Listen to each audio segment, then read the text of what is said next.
जय हिंद बच्चों।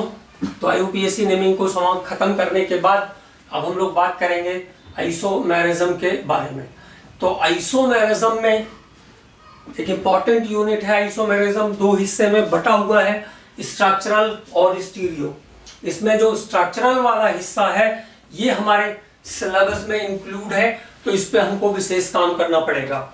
और जो स्टीरियो वाला हिस्सा है उसके भी कुछ पॉइंट्स को हम लोग टच करेंगे। हालांकि आजकल उसमें पिछले 4-5 सालों से कोई भी डेप्थ वाला क्वेश्चन नहीं आया है, लेकिन टच तो हम लोग उसको भी करने वाले हैं, तो उस पर भी हम बात करेंगे। स्टीरियो पे भी थोड़ी थोड़ी बातें करेंगे, और कहीं प्रॉब्लम ना हो, कहीं कोई ऐसा क्वेश्चन ना आ जाए जो आपको ना बने, उतना हिस्सा इसका हम लोग अच्छे से स्टडी करने वाले हैं।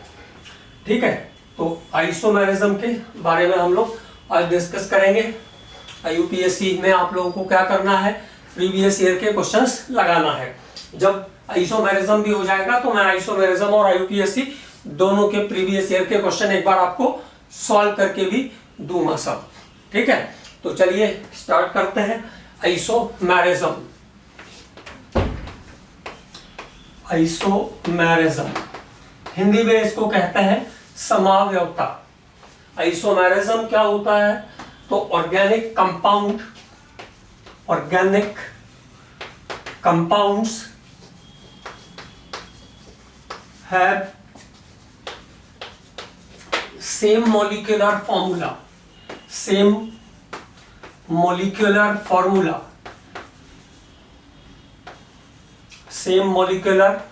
फॉर्मूला, ऐसे ऑर्गेनिक कंपाउंड जिनका मॉलिक्यूलर फॉर्मूला सेम हो, मतलब जिनका अणुसूत्र समान हो। Organic compound have same molecular formula but different structural formula.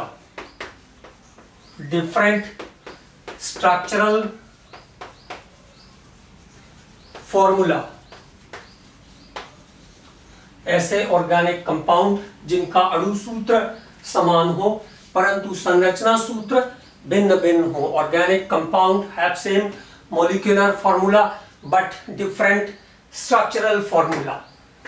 Due to different structure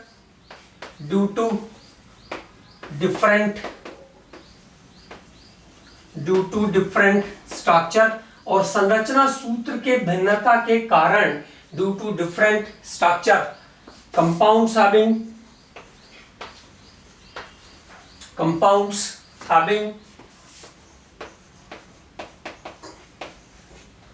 different physical and chemical properties,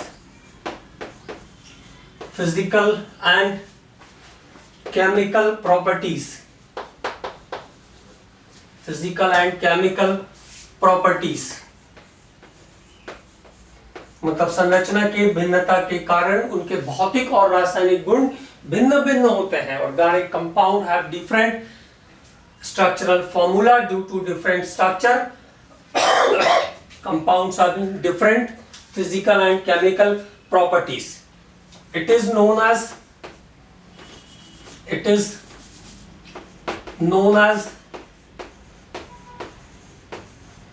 isomers.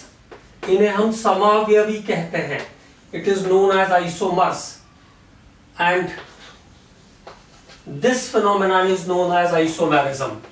This phenomenon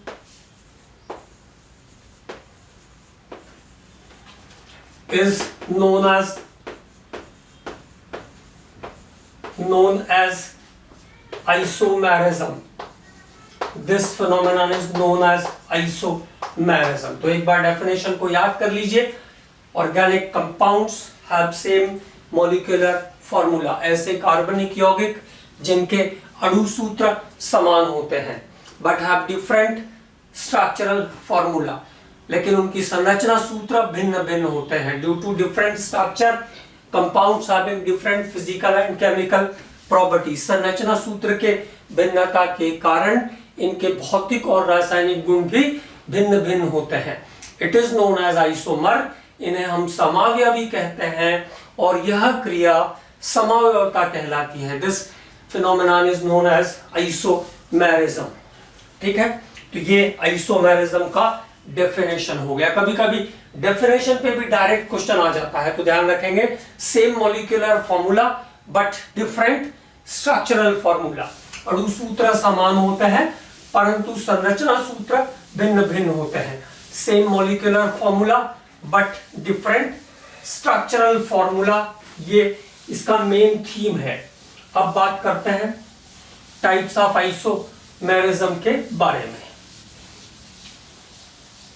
types of isomerism. Types of isomerism, समावयवता के प्रकार। तो isomerism दो हिस्से में बंटता है, एक स्ट्रक्चरल, और सारे के सारे स्ट्रक्चरल आइसोमेरिज्म इस इनिशियल डेफिनेशन को फॉलो करते हैं।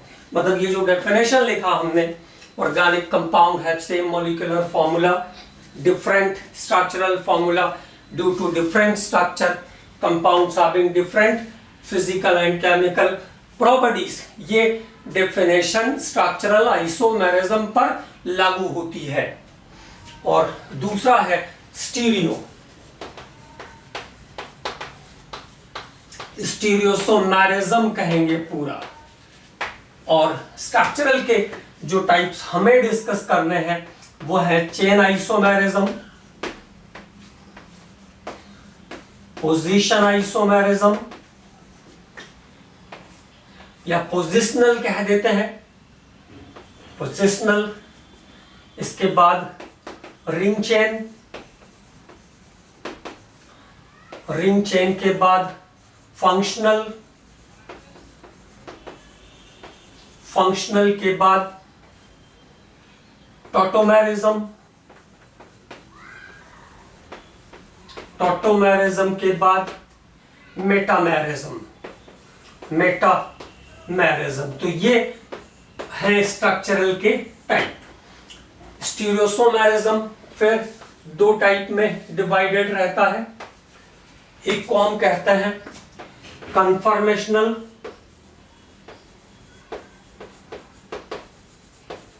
कन्फर्मेशनल, समरूपण कहते हैं इसको हिंदी में। और दूसरे को हम कहते हैं कॉन्फ़िगरेशनल, कॉन्फ़िगरेशनल विन्यासी। तो कॉन्फ़िगरेशनल के फिर से दो टाइप हैं, एक ज्योमेट्रिकल और एक ऑप्टिकल। ये दो टाइप हैं कॉन्फ़िगरेशनल आइसोमेरिज्म के। तो आइसोमेरिज्म दो टाइप में डिवाइडेड है, स्ट्रक्चरल और स्टीरियो। स्ट्रक्चरल के जो टाइप्स हैं वो हैं chain, position, ring chain, functional, tautomerism और मेटामेरिज्म। ये सब स्ट्रक्चरल के टाइप्स हैं। स्टीरियो के टाइप है टॉटोमेरिज्म, स्टीरियो के टाइप है कन्फर्मेशनल और कॉन्फ़िगरेशनल। कन्फर्मेशनल में सिंपल एक ही टाइप है। कन्फर्मेशनल इंपॉर्टेंट है, ये हमारे सिलेबस में भी इंक्लूड है, कहीं ना कहीं एल्केन में ले जाके इसको इंक्लूड कर दिया है। इसके बाद कॉन्फ़िगरेशनल में ज्योमेट्रिकल और ऑप्टिकल, जिन पे हम थोड़ी थोड़ी डिस्कशन करेंगे। तो पहले हम बात करते हैं स्ट्रक्चरल के एक एक टाइप्स के बारे में। इसको हमें बहुत अच्छे से क्लियर करके रखना है।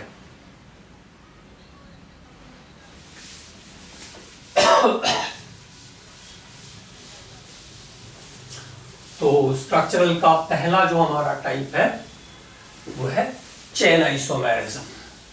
तो देखिए, हर बार हम पूरा डेफिनेशन नहीं लिखेंगे, तो उसके लिए मैं जो बच्चे +1 +2 में +1 में रहते हैं उनके लिए बता देता हूं। जैसे मान लो आपको चेन आइसोमेरिज्म का पूरा डेफिनेशन लिखना है, तो वो तो एज इट इज रहेगा जो एक्चुअल डेफिनेशन है। Organic compound have same molecular formula, different structural formula due to different arrangement of carbon atom, due to different arrangement of only carbon atom in the parental chain. जहां parental chain में carbon atom के arrangement में, carbon atom की व्यवस्था में भिन्नता होगी। Different arrangement of carbon atom in the carbon chain which causes or which forms the different structures having different physical and chemical property। जैसे पोजिशनल है तो पोजिशनल में क्या कहेंगे, organic compound have same molecular formula but different position of same functional group और substituent. मतलब main theme वही रहेगा, केवल और केवल एक पॉइंट पर डिफर करेगी आइसोमेरिज्म। तो पूरा डेफिनेशन जिसको लिखना होगा उसके लिए ये बात काम में आएगी। तो फर्स्ट ऑफ ऑल हम बात करते हैं चेन आइसोमेरिज्म के बारे में। चेन आइसोमेरिज्म, अब चेन आइसोमेरिज्म किसके कारण आएगा?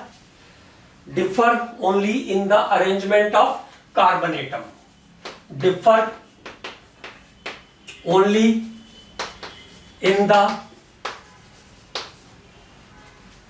arrangement of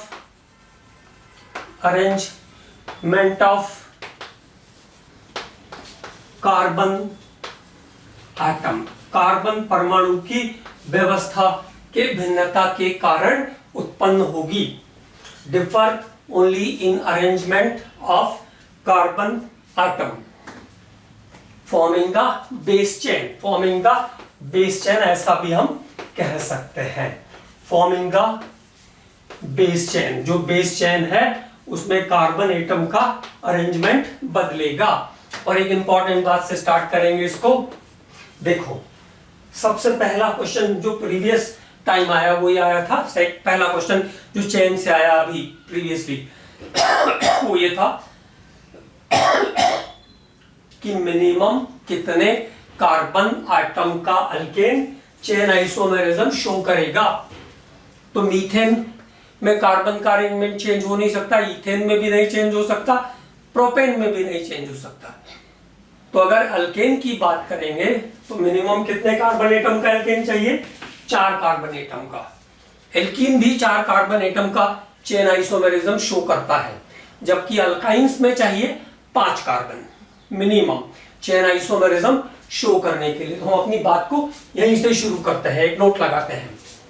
alkanes of minimum 4 carbon atom, 4 carbon atom. Alkenes भी होगा तो 4 carbon. Alkenes of minimum 4 carbon atom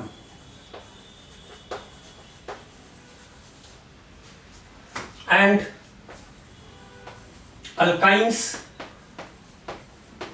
of minimum 5 carbon atom.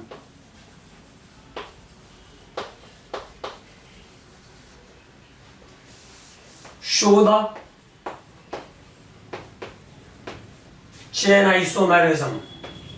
Show the chain isomerism. Show the chain isomerism. तो alkanes कितने carbon के चाहिए? 4। एल्कीन्स भी 4। और alkynes होंगे तो वो कितने कार्बन के चाहिए? मिनिमम 5 कार्बन एटम के चाहिए, तब उसमें चेन आइसोमेरिज्म बनेगी, तब उसमें चेन आइसोमेरिज्म की पॉसिबिलिटी रहेगी। तो अब यहां से शुरू करेंगे।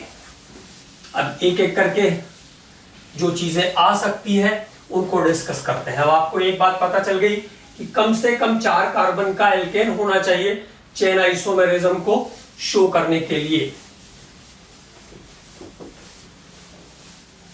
तो देखो पहला मेंबर जो चेन आइसोमेरिज्म शो करेगा एल्केन्स में वो है C4H10 ब्यूटेन। अब आपसे क्या पूछेंगे? कितने चेन आइसोमर बनेंगे इसके, ये पूछ सकते हैं। तो ब्यूटेन के बनते हैं 2 चेन आइसोमर्स। स्ट्रक्चर कैसे बनाते हैं? 2 डिफरेंट अरेंजमेंट बेस चेन का, जिसमें जिनके IUPAC नेम जो है वो सिमिलर नहीं होने चाहिए, जिनके IUPAC नेम जो है वो सिमिलर नहीं होने चाहिए। जैसे एक हमने लिखा ब्यूटेन, इसको मैं नॉर्मल ब्यूटेन भी कह सकता हूं। और दूसरा जो इसका चेन बनेगा, बेस चेन, जहां कार्बन का अरेंजमेंट चेंज होगा, वो है 2-मिथाइल प्रोपेन। 2-मिथाइल प्रोपेन, जिसको हम आइसोब्यूटेन भी कहते हैं, आइसोब्यूटेन भी कहते हैं। टर्शरी कार्बन का प्रेजेंस है यहाँ पे, ठीक है। तो ब्यूटेन के 2 चेन आइसोमर बनेंगे, नॉर्मल ब्यूटेन और आइसोब्यूटेन। क्या ध्यान रखना है, 2 डिफरेंट स्ट्रक्चर के IUPAC नेम सिमिलर नहीं होने चाहिए।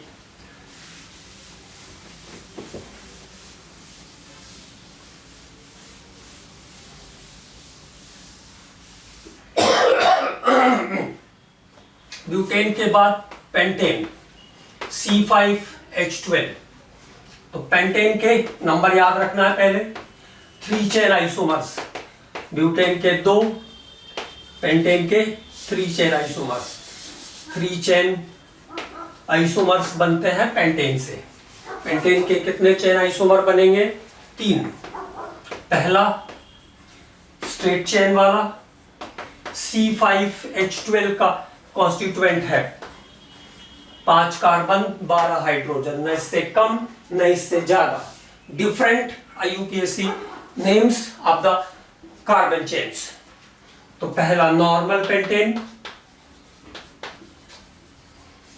दूसरा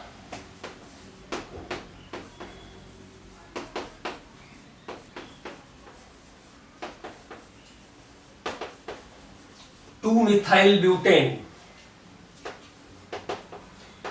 2-मिथाइल ब्यूटेन, जिसको हम कहेंगे आइसोपेंटेन। आइसोपेंटेन, 2-मिथाइल ब्यूटेन या आइसोपेंटेन।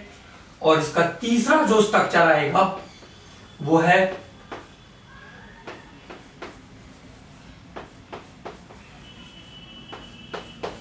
ये नियोपेंटेन, 2,2-डाइमिथाइल प्रोपेन, 2,2-डाइमिथाइल प्रोपेन, 2,2-डाइमिथाइल प्रोपेन, जिसको हम कहते हैं neopentane.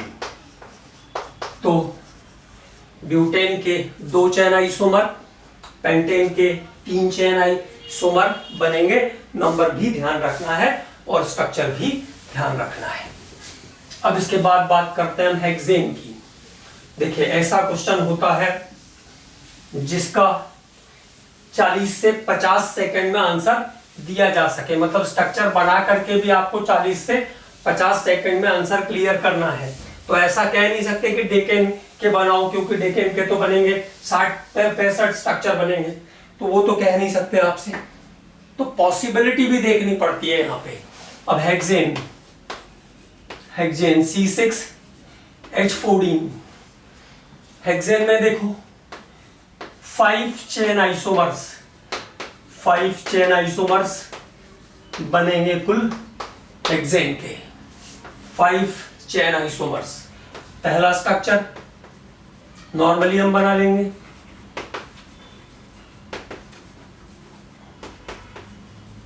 Simple hexane, 1 2 3 4 5 6 hexane, normal hexane कह लो आप इसको। नंबर 2 मिथाइल पेंटेन, मतलब मिथाइल की जगह को मैंने बदल दिया, 1 2 3 4 5 और ये 6 छठवां carbon, 2 methyl pentane, 2 methyl pentane. तीसरा स्ट्रक्चर, मिथाइल की जगह को बदलता हूं मैं, मतलब कार्बन बदल रहा हूं, कौन सा वाला, जो मिथाइल है उसकी जगह कॉन्स्टिट्यूएंशियल चेन को चेंज करने में ले गया मैं, बेस चेन को चेंज कर दिया, बेस चेन में उसकी जगह चेंज कर दिया। तो 3 methyl pentane, 3 methyl pentane, 3 methyl pentane. ये तीसरा स्ट्रक्चर आया हेक्सेन से। ठीक है, चौथा, अब कार्बन चेन को थोड़ा छोटा किया। अब ये बनाया मैंने अगला स्ट्रक्चर इसका 2,3 dimethyl butane. 2,3 dimethyl butane. 2,3 dimethyl butane. पांचवा,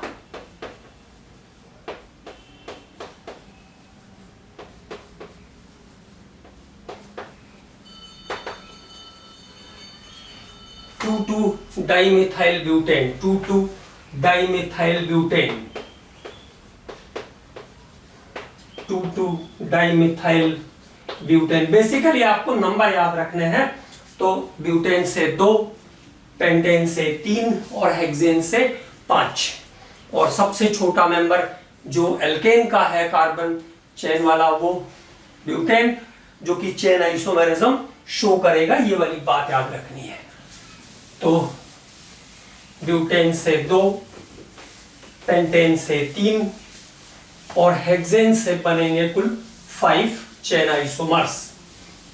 एक फॉर्मूला दे देता हूं, कभी आगे का पूछे तो उसको यूज कर लेना, लेकिन ऐसी पॉसिबिलिटी नहीं है। The formula is number of chain isomers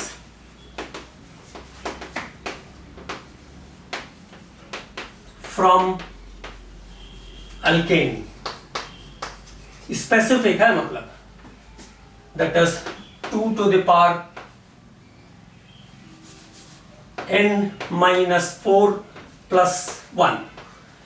2 to the power n-4 plus 1, जहां पे n क्या है? Number of carbon atom. Carbon atom का नंबर है n। अब चेक करके देख लेते हैं। ब्यूटेन, ब्यूटेन में कितने कार्बन? 4 कार्बन। चलो लगाओ, 2 to the power 4 minus 4 plus 1।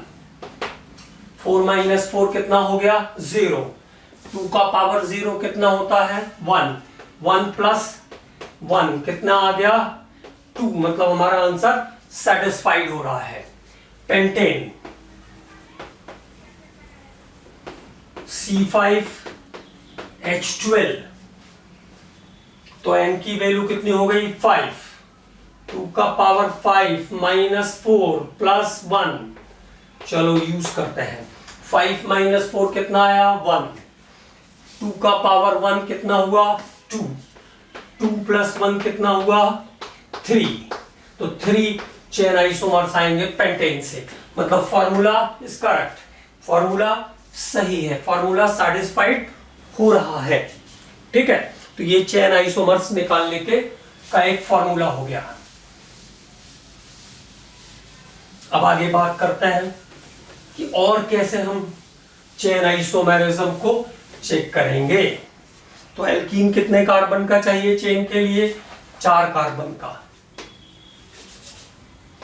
From alkenes, तो C4H8 से निकल जाएगा चेन आइसोमर। देखो, एक सिंपली मैं लिख सकता हूं ब्यूटीन, और दूसरा स्ट्रक्चर हम इसका क्या ले सकते हैं, जहां पे चेन आ जाए। ये हो गया 2, एक 3 और एक इधर आएगा 4। 2 मिथाइल प्रोपीन 1 2 3। तो 2 मिथाइल प्रोपीन और ब्यूटीन एक दूसरे के चेन आइसोमर हैं।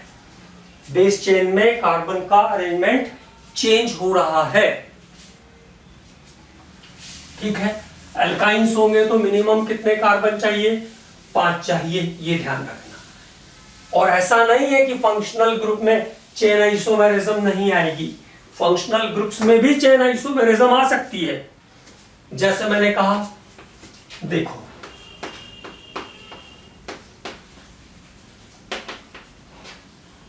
अब मैंने कहा 2 पेंटेनॉन, 2 पेंटेनॉन।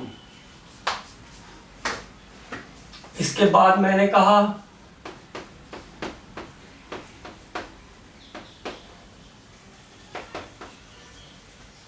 1 2 3 4 2 मिथाइल 3 मिथाइल हो रहा ना, 3 मिथाइल 2 ब्यूटानॉन,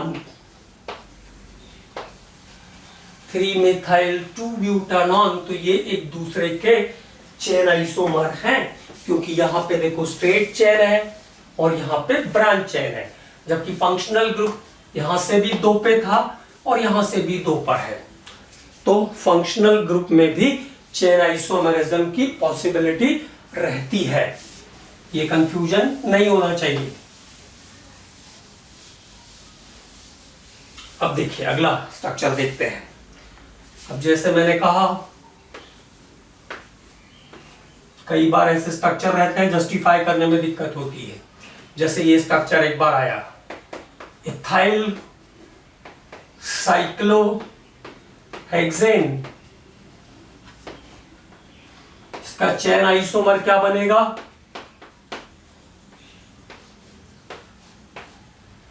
ये बनेगा 1,1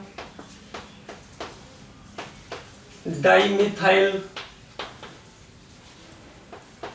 साइक्लोहेक्सेन,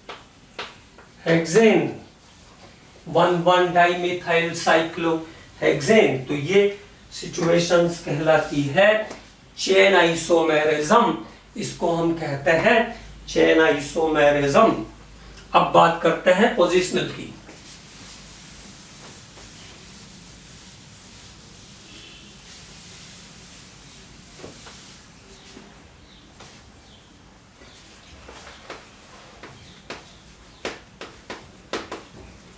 पोजिशनल आइसोमेरिज्म, तो ओरिजिनल डेफिनेशन सेम, केवल चेंज क्या होगा उसकी बात करेंगे। ड्यू टू डिफरेंट पोजीशन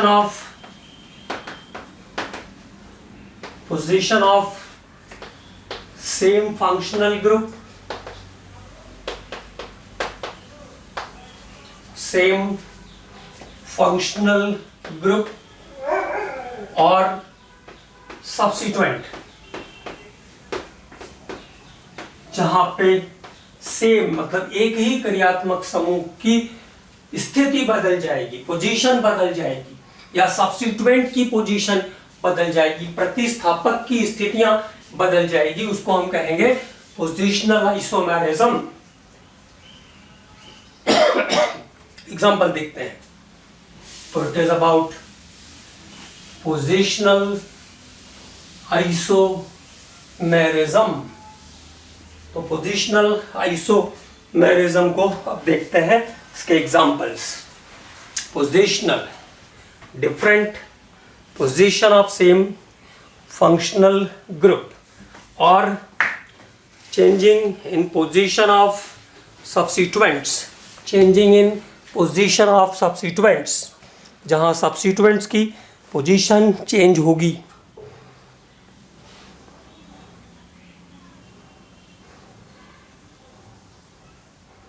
जहां सब्स्टिट्यूएंट की पोजीशन बदल जाएगी।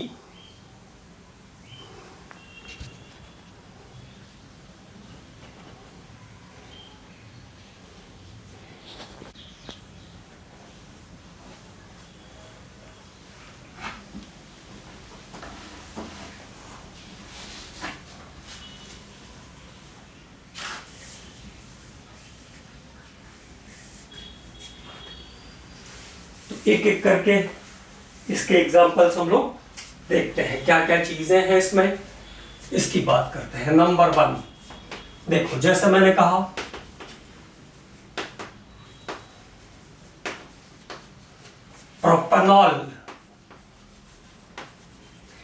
प्रोपेनॉल या प्रोपेनवानॉल,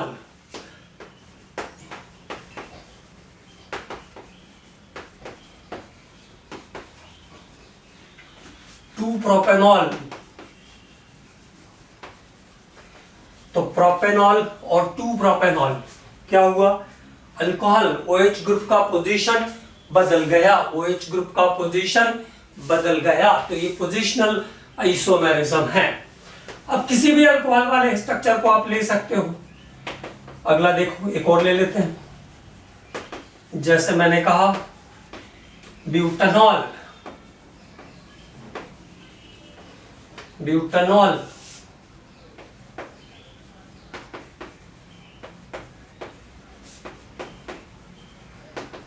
2 ब्यूटानॉल, 2 ब्यूटानॉल, तो ब्यूटानॉल और 2 ब्यूटानॉल एक दूसरे के पोजीशन आइसोमर है, एक दूसरे के पोजिशनल आइसोमर है।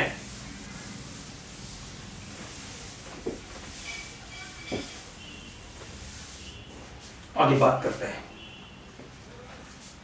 अब अगला स्ट्रक्चर लिया मैंने, देखो जैसे थोड़े इंपॉर्टेंट स्ट्रक्चर लेते हैं। 1,1 डाइक्लोरोइथेन, 1,1 डाइक्लोरोइथेन, 1,1 डाइक्लोरोइथेन,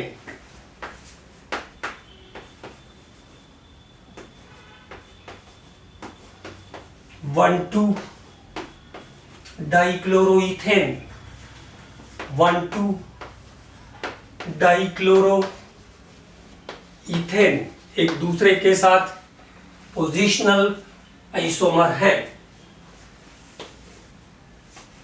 रिंग पे देखो, जैसे मैंने कहा 1,2 डाइक्लोरोबेंजीन या 1,2 डाइमिथाइल बेंजीन भी कह सकते हैं हम, 1,2 डाइक्लोरोबेंजीन, 1,3 डाइक्लोरोबेंजीन, 1,4 डाइक्लोरोबेंजीन। तो कोई भी दो स्ट्रक्चर एक दूसरे के पोजिशनल आइसोमर हैं। अब हमने कहा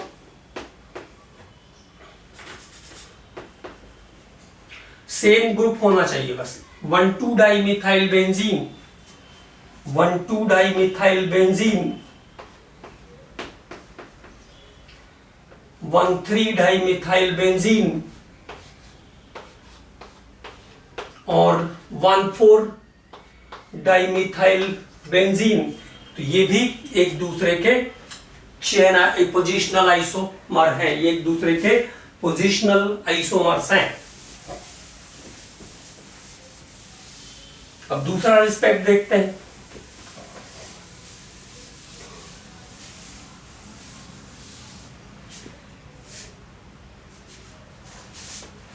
अब हमने कहा CH2 double bond CH, CH2 CH3, butene और ब्यूटवानीन,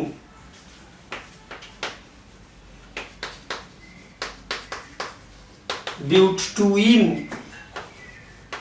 ब्यूटटूइन। तो ब्यूटीन और ब्यूटटूइन भी एक दूसरे के पोजिशनल आइसोमर माने जाएंगे।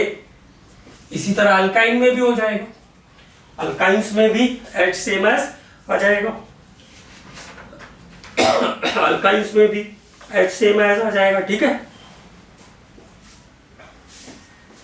अब हमने कहा एक और इंपॉर्टेंट स्ट्रक्चर लेते हैं,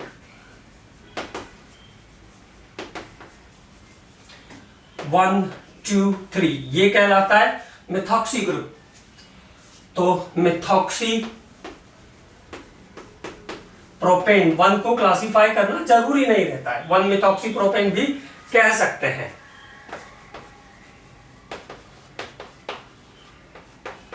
अब मैंने कहा देखो मिथॉक्सी की जगह बदल दिया मैंने, 1, 2 पे ले लिया मिथॉक्सी को, तो मिथॉक्सी प्रोपेन और 2 मिथॉक्सी प्रोपेन एक दूसरे के साथ क्या है, पोजिशनल आइसोमर है। 2 मिथॉक्सी प्रोपेन, इस स्ट्रक्चर में बड़ा कंफ्यूजन होता है इसलिए बताया। 2 methoxy propane, anywhere is the difference of the same functional group or substituent, it give rise positional isomerism.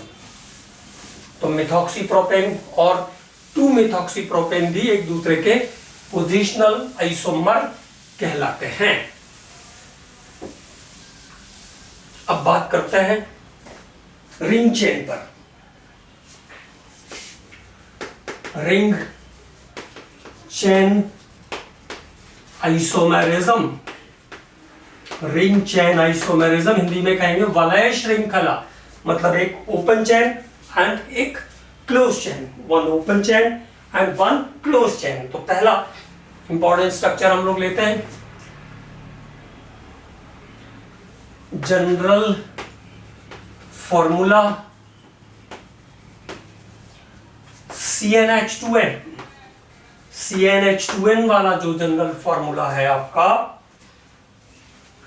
It is valid for alkenes, ये ओपन चेन हो गए, एंड साइक्लो अल्केन। तो जनरल फॉर्मूला जो आपका है CnH2n, ये valid है alkenes और साइक्लो अल्केन्स के लिए, एल्कीन्स और साइक्लो अल्केन्स के लिए। एक ओपन चेन है, एक क्लोज चेन है। It is ring chain isomer, ये दोनों मिला के रिंग चेन आइसोमर्स हैं। रिंग चेन आइसोमेरिज्म को शो करते हैं ये दोनों मिला के। अब इसके एग्जांपल्स लेते हैं, वन बाय वन एग्जांपल को डिस्कस करते हैं।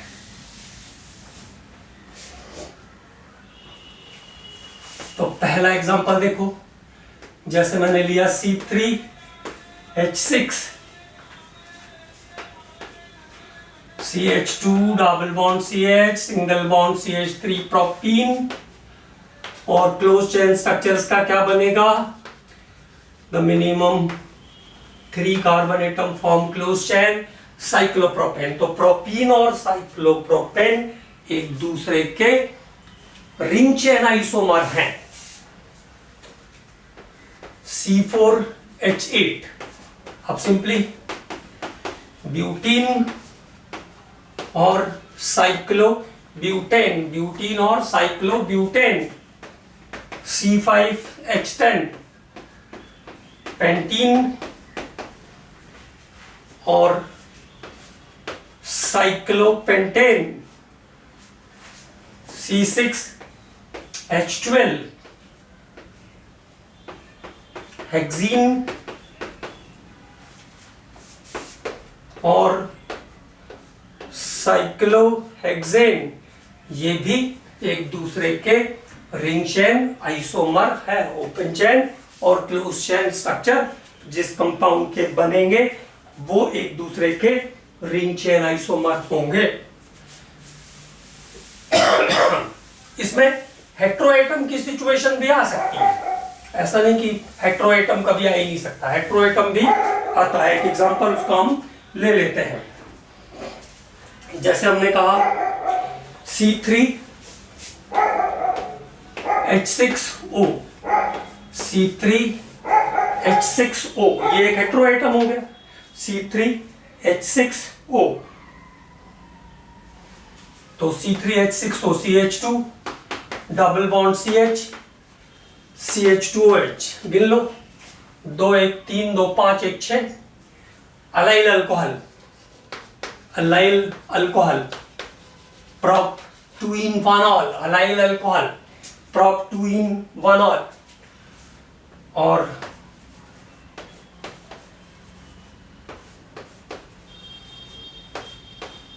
ये कंपाउंड, ये दोनों कंपाउंड मिलकर के एक दूसरे के रिंग चेन आइसोमर हैं। एक और इंपॉर्टेंट बात ध्यान रखनी है, अगर मान लो रिंग चेन ऑप्शन में ही नहीं है तो क्या करोगे, कई बार ऐसा होता है। तो एक इंपॉर्टेंट लाइन ध्यान रखनी है, रिंग चेन आइसोमर्स या isomerism, ring chain isomerism is always functional isomerism, is a type of always functional isomerism, direct ऐसा कह सकते हैं, फंक्शनल आइसोमेरिज्म। तो रिंग चेन आइसोमेरिज्म जो होती है, इसको हम फंक्शनल आइसोमेरिज्म में इंक्लूड करते हैं, ये ध्यान रखना, इट इज इंपॉर्टेंट पॉइंट। तो ये आपका तीसरा आइसोमेरिज्म हुआ, जहां पर बेस चेन में कार्बन का अरेंजमेंट चेंज होगा, वो चेन आइसोमेरिज्म। जहां पर पोजीशन चेंज होगी सेम फंक्शनल ग्रुप या सब्स्टिट्यूएंट्स की, वो पोजीशनल आइसोमेरिज्म। जहां पर ओपन चेन और क्लोज चेन स्ट्रक्चर मिलेगा सिमिलर मॉलिक्यूलर फॉर्मूले से, वो रिंग चेन आइसोमेरिज्म। अब अगला जो हम डिस्कस करेंगे वो है फंक्शनल आइसोमेरिज्म, हिंदी में कहेंगे क्रियात्मक समन्वयता। यहां पे फंक्शनल ग्रुप बदल जाएगा, same molecular formula but different functional group. तो सिंपल से एक बात ध्यान रखना है, ड्यू टू डिफरेंट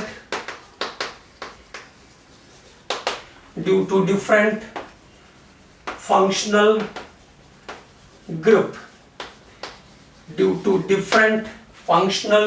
ग्रुप, क्रियात्मक समूह बदल जाएगा, एक आध जगह को छोड़ करके बाकी सभी जगह ये अपनी बात को फॉलो करता है।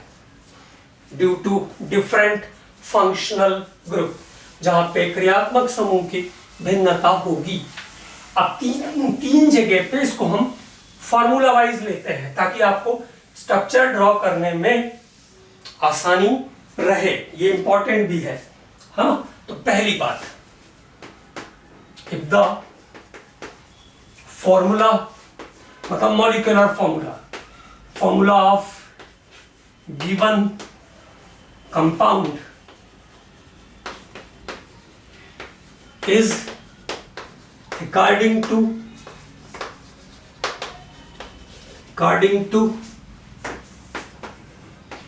CnH2n plus 2, मतलब एल्केन पूरा एल्केन और उसके साथ oxygen. Formula of the given compound is according to CnH2n plus 2O। Then possible structures are alcohols and ethers। ताकि आप वेरी ना करो, ताकि आपके माइंड में डिफरेंट चीजें ना आए, क्योंकि एग्जाम का इतना प्रेशर रहता है कि इंसान के दिमाग में कुछ भी चीज आ सकती है, तो उसको शॉर्टकट करने के लिए काम आएगा। अगर फॉर्मूला किसी कंपाउंड का CnH2n plus 2O के अकॉर्डिंग है, तो उसमें जो स्ट्रक्चर मिलेंगे आपको वो किसके होंगे, अल्कोहल और ईथर्स के होंगे। तो आपको ट्राई करने में बहुत आसानी रहेगी इसको। अब देखो, पहला फॉर्मूला लेता हूं मैं, C2H6O। C2H6 तक हो गया इथेन, उसके साथ साथ एक ऑक्सीजन आपके पास एक्स्ट्रा है, one extra oxygen is there. अब इसके structures C2H5OH and CH3OCH3, ethanol और मिथॉक्सीमीथेन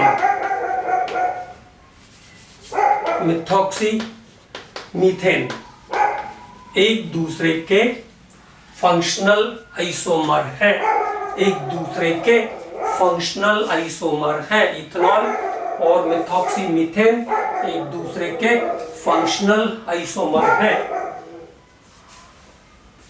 इथेनॉल और मिथॉक्सीमीथेन एक दूसरे के फंक्शनल आइसोमर हैं।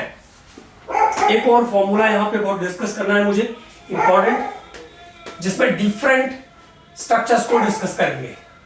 फंक्शनल तो आएगी उसमें, C4H10O, ये बड़ा इंपॉर्टेंट फॉर्मूला है, बहुत बार इस पे क्वेश्चन होता है।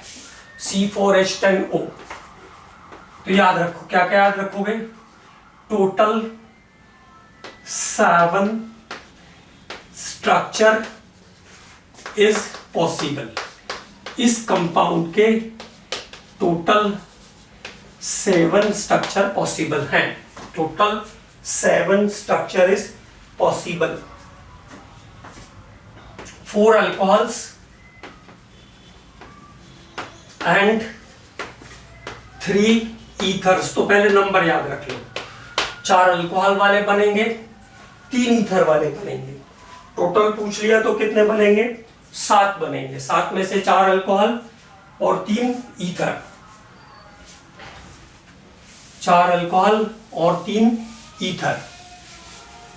अब फंक्शनल तो है ही, अल्कोहल और ईथर बन रहा है। तो अब बनाते हैं स्ट्रक्चर्स। तो पहले अल्कोहल्स के बताता हूं। अल्कोहल्स स्ट्रक्चर भी ध्यान रखना इसका। एक पहला butanol, 1 2 3 4 butanol.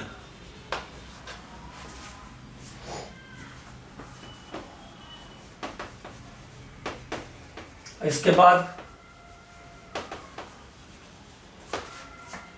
2 butanol,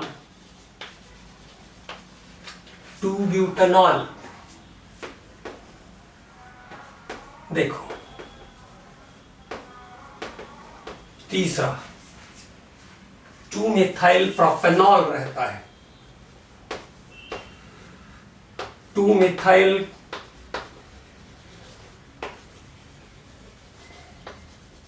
propanol, 2 methyl propanol.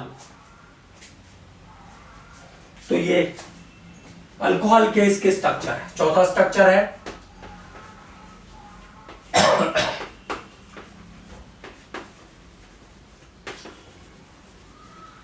2 methyl 2 propanol.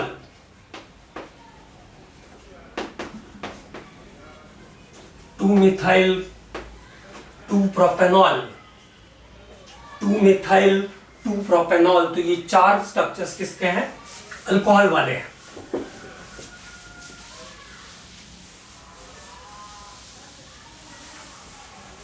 अब 3 ईथर वाले स्ट्रक्चर आते हैं। नंबर 1 C2H5 और C2H5, ethoxy ethane, ethoxy ethane.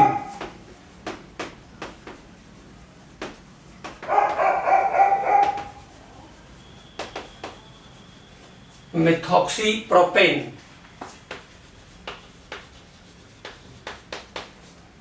Methoxy propane.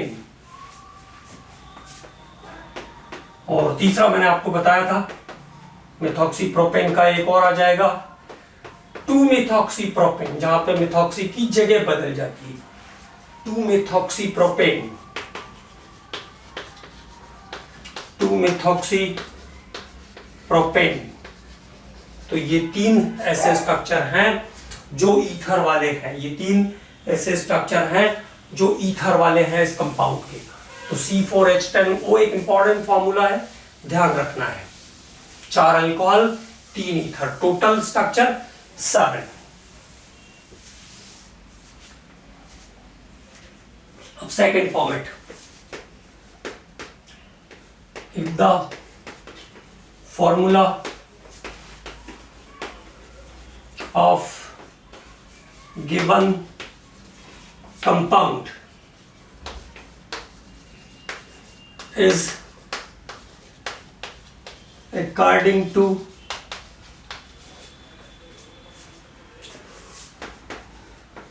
CnH2nO, कैसा है? CnH2nO, then possible structures are aldehyde and ketones। तो वहां पे जो पॉसिबल स्ट्रक्चर आपको मिलेंगे वो कॉमनली एल्डिहाइड और कीटोन्स के रहते हैं। जैसे हमने कहा C3 H6O, C3H6O, तो एक कंपाउंड मिल जाएगा इससे C2H5CHO, जिसको हम कहते हैं प्रोपेनॉल, और दूसरा मिल जाएगा प्रोपेनॉन या एसीटोन। एक एल्डिहाइड है, एक कीटोन है, both having functional isomerism, both are functional isomers.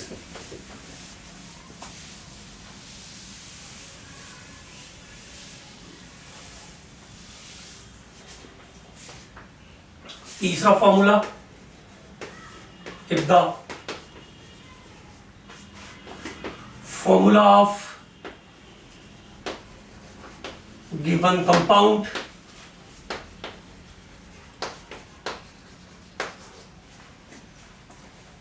is according to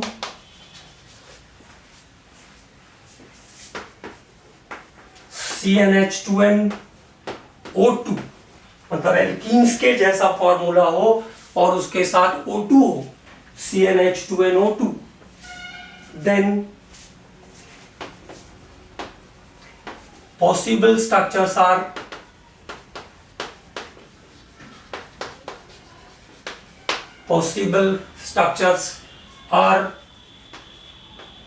acid and esters। तो कौन से पॉसिबल स्ट्रक्चर बनेंगे यहाँ पे? एसिड और एस्टर के पॉसिबल स्ट्रक्चर बनेंगे, एसिड और एस्टर के पॉसिबल स्ट्रक्चर यहाँ पे आपको मिल जाएंगे। देखो, जैसे मैंने कहा C2H4O2, तो CH3COH एसिटिक एसिड या विनेगर या इथेनोइक एसिड, और मिथाइल फॉर्मेट एक एस्टर है, इथेनोइक एसिड। नाम लिखते रहेंगे बार बार ना, तो आपकी नाम की भी प्रैक्टिस हो जाएगी। इथेनोइक एसिड और मिथाइल मिथानोएट। तो ये एक और फॉर्मूला बेस, तीन जगह पे हमने बातें की स्ट्रक्चर्स की, पॉसिबिलिटीज की।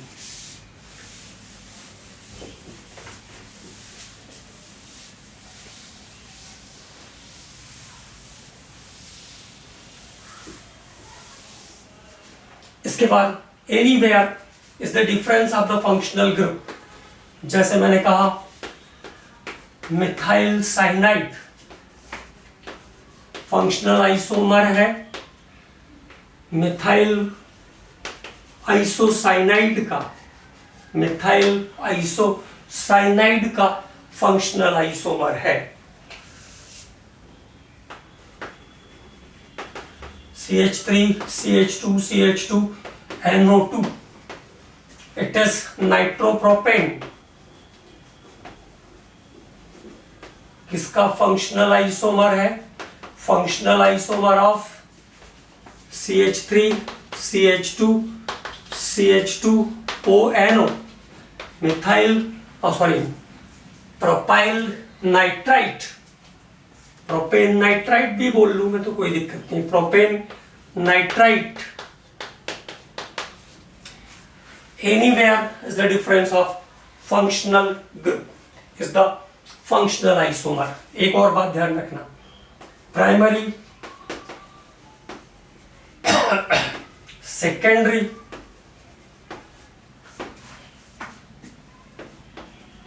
एंड टर्शरी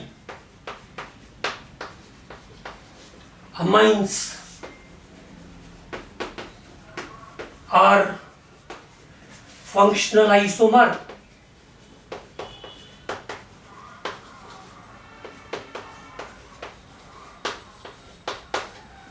ठीक है, एक और इंपॉर्टेंट बात, ग्लूकोज एंड फ्रक्टोज, क्योंकि ग्लूकोज में एल्डिहाइड ग्रुप होता है, फ्रक्टोज में कीटोन ग्रुप होता है। हालांकि इंडिविजुअली ऑप्टिकल आइसोमेरिज्म शो करते हैं ग्लूकोज भी और फ्रक्टोज भी, लेकिन अगर दोनों कंबाइंडली पूछेंगे तो glucose and fructose are functional isomer.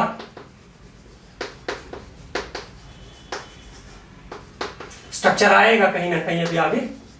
और फंक्शनल आइसोमर्स, तो ग्लूकोज और फ्रक्टोज भी फंक्शनल आइसोमर्स हैं। ग्लूकोज में एल्डिहाइड ग्रुप होता है, फ्रक्टोज में कीटोन ग्रुप होता है।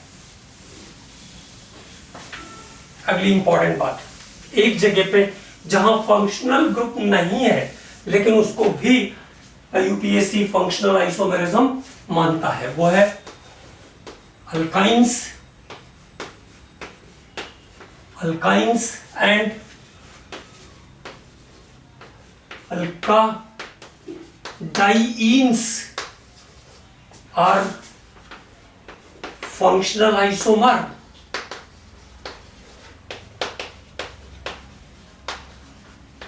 ये बड़ा इंपॉर्टेंट बात है क्योंकि इसको पहचानना बड़ा मुश्किल है। अगर आपको पता नहीं है तो आप पहचान नहीं पाओगे। जैसे मैंने कहा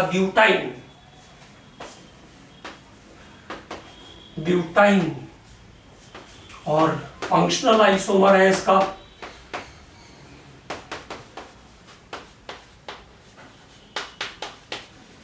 ब्यूट 1,3-डाइईन, ब्यूट 1,3-डाइईन। तो एक लाइन याद रखना है, आइंस और ईंस भी एक दूसरे के फंक्शनल आइसोमर होते हैं। तो अब फंक्शनल तक आप प्रैक्टिस कर लीजिए, आगे के हिस्से पर मतलब टॉटोमेरिज्म, मेटामेरिज्म, यहां से लेकर के अगले हिस्से पर हम लोग अगले लेक्चर में डिस्कस करेंगे।